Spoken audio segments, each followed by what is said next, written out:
ಕಳೆದ 21ನೇ ತಾರೀಕು ಕರ್ನಾಟಕ ಕಾಂಗ್ರೆಸ್ ಸರ್ಕಾರ ತನ್ನ ಸಚಿವ ಸಂಪುಟದ ಸಭೆಯಲ್ಲಿ 2022ರಲ್ಲಿ ಆಳಂದ್ನಲ್ಲಿ ನಡೆದಂತಹ ಕೋಮುಗಲಭೆಗೆ ಸಂಬಂಧಪಟ್ಟಂತಹ ಸುಮಾರು 8 ಕೇಸುಗಳನ್ನು ವಾಪಸ್ ಪಡೆದಿದೆ.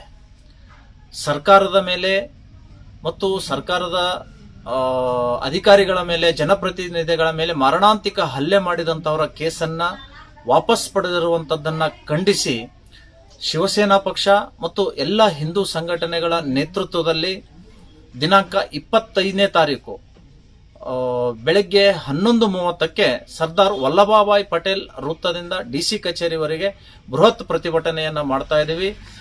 ಜಿಲ್ಲಾ ಆಡಳಿತ ಮತ್ತು ಕರ್ನಾಟಕ ಸರ್ಕಾರ ಈ ಹಿಂತೆಗೆದುಕೊಂಡಂತಹ ಪ್ರಕರಣಗಳ ಬಗ್ಗೆ ಪುನರ್ ವಿಮರ್ಶೆ ಮಾಡಿಬಿಟ್ಟು ಅದನ್ನ ತಡೆ ಹಿಡಿಬೇಕು ಅನ್ನುವಂತಹ ಒತ್ತಾಯ ನಮ್ಮ ಹಿಂದೂ ಸಂಘಟನೆಗಳದ್ದಾಗಿದೆ.